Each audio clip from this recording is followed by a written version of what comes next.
Hello everyone and welcome. In this video we're going to take a look at some logical expressions and how you can use them to calculate arrays based off of certain criteria. Now if and ifs are very similar. Ifs is an update of it, and so generally that will be the more useful one, but in some cases can be tricky to use. If only allows for one logical expression and it'll either be true or false from there. Whereas ifs allows you to do a few different ones. So condition 1, value 1, condition 2, value 2, and so on. This can result in some more errors like if NA, where it doesn't match it to anything. And so that's where it can get a little bit more tricky, but generally ifs is going to give you everything that if would do and then a little bit more. Or and are somewhat similar. If we use or, what you could do is you could look at if let's just do the same row, if this equals IT, or if the salary is greater than 100,000. So how this reads is it is trying to find, is this either IT or this greater than 100,000? If either one of those conditions is true, then it will be true. So in this case, this is not IT and this is not more than 100,000, so it's false. If you pull it down, you can see these ones are IT and this one is more than 100,000. So that's true. These ones are true and this one's true as well. If you switch it over to and actually means both are true. So if either one is true and the other is false, it's going to be false. It's only if every condition in there is true. So if I pull this down, you can see most of these are false. Even though this one is true here or this one is true, they're not both true, so it's not. This is the only one in this range that we pulled it through that is both IT and over 100,000. So again, there's different cases there and you can put as many as you want in there. It's just important to note that the and is both and or is one or the other. Not essentially is like a reverse. It's just going to switch it. If it's false, then it's true. If it's true, then it's going to be false. Pull it down and everything gets turned. Now, I did use it already, but this is the greater than sign. You can use the less than sign. You can use the greater than and equal sign. You could just use the equal sign, or you could do the less than or equal. Ultimately, the only thing in this to keep in mind is you cannot have the equal sign first and then something. That is just out of the context, and that's not the operator that it's set to. We don't say equal to or greater than, it's greater than or equal to. So that's how I remember it at least. And that's pretty much all that we're going to look at in the logical expressions. Again, there's a lot of different ways to use them, but that's the overview. So let's use this graph over here to help calculate what the arrays would look like for each one. Here we have kind of this table here that we're going to work on with the employee sizes and the bonuses. We also have some additional bonuses. If you're in IT, you're going to get an additional bonus. Same for administration. Now note that these are actually the same. They're just not formatted the same way. So if I do Control-Shift-5, or what we would look at as a percentage. Getting into this, let's start by getting the sizes. We're going to have the condition be set if it's greater than 20, big department, less than 20, small department. Now, you could use this with an if statement for true or false and then have those there, but we can also use ifs for conditions. So let's say ifs, and the first condition is this size is greater than, and we'll just hard code 20 in there. The value is going to be big department. So big department. Second condition is if N4 is less than or equal to 20, we'll say small department. Then you can close it off, push enter, and say we're done.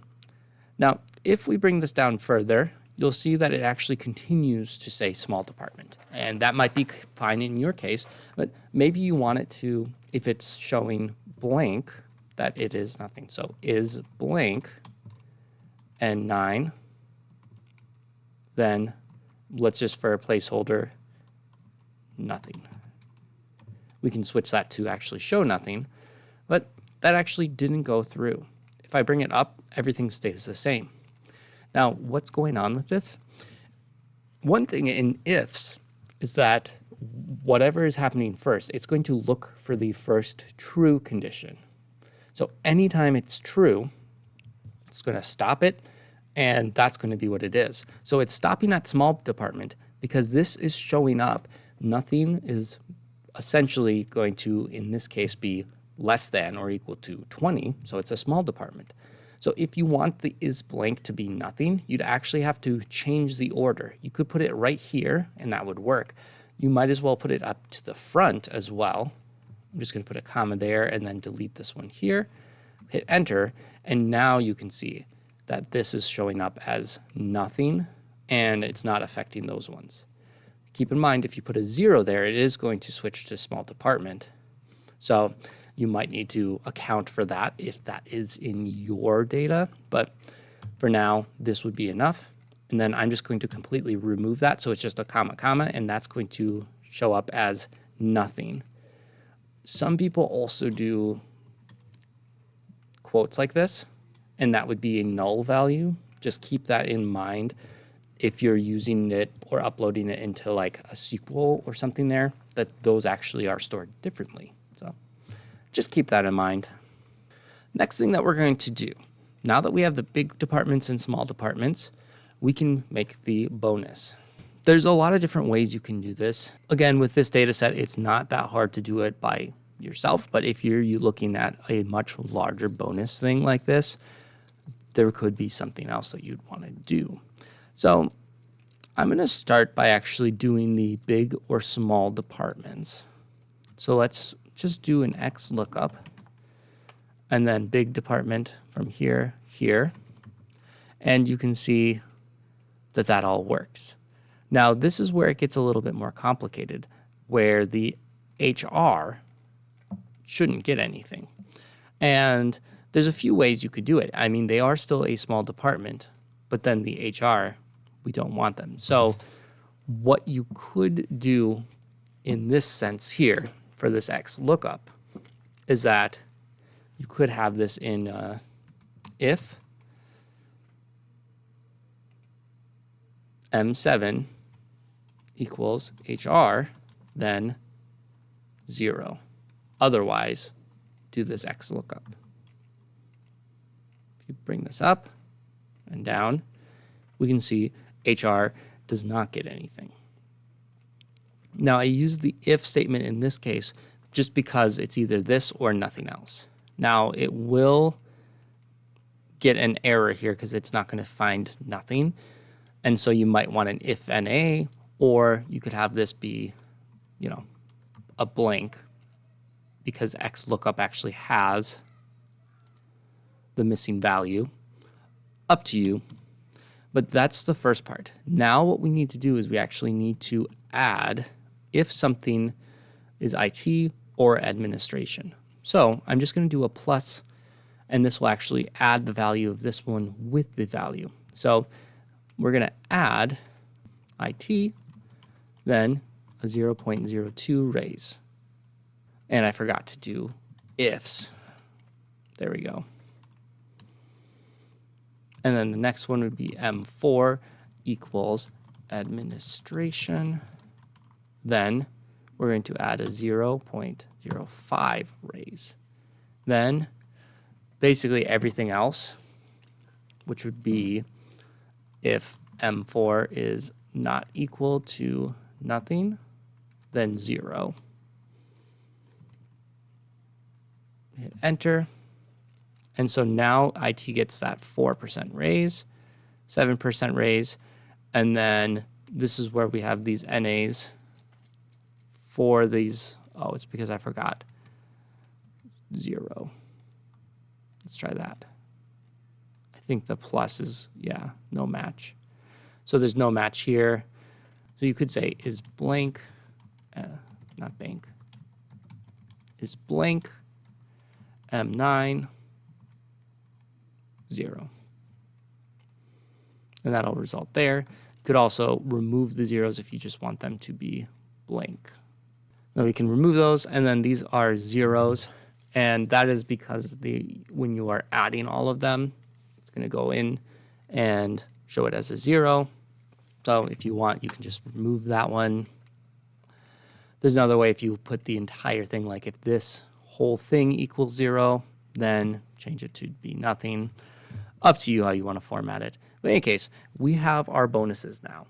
And the next part is you can actually use this table to calculate the bonuses. So you can use XLOOKUP if you want. And bind this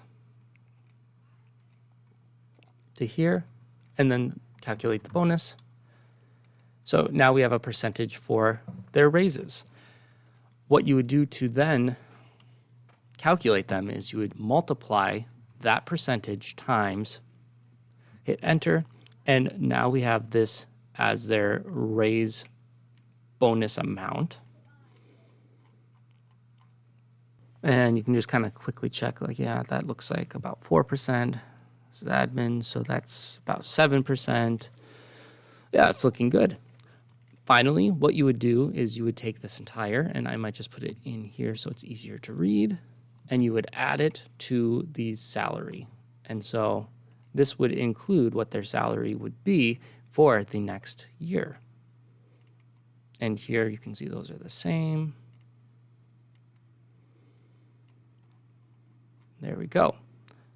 Now, if you wanted to check it, you could simply do this one divided by this, and you should get a 1 point whatever their bonus is. So 2.7, that's for the small department finance. You can see here 7 for admin, and those all look like they're there. So there's lots of ways to check it. There we go. I know that was kind of a lot, and of course in this it would be probably easier in this bonus table to just, write down what their bonuses should be and then putting it there. But again, it is good practice to make different ones like this, because using it and starting it on small data will make it so that you can use it with larger data. The next thing will be the challenge task. Like normal, if you push this, this will expand or collapse the answers. So if you push this, you'll get some of the answers. These are covering quite a bit of content, so make sure and try your best, but also if you need to look at the answers or one of them, you can. Especially with logical expressions, there's no just one right answer for the most part. Usually you can do it in a few different ways. If your answer isn't quite the same, but you get the same result, that still would be a correct answer. The other thing is I have these question sets. So if you open those up, it will show you the difference for question 1 and 2, for question 3, question 4 and 5, 6 and 7. So you can expand and collapse as you need to for these questions. So hopefully you find this all helpful. We'll see you in the next video where we go through the challenge task and as we finish the section 6. Thank you again for watching. Be sure to do those social things, like, share, subscribe. Leave a comment if you have any questions on this or wanted to know a little bit more on any of these functions. See you in the next one. Bye now.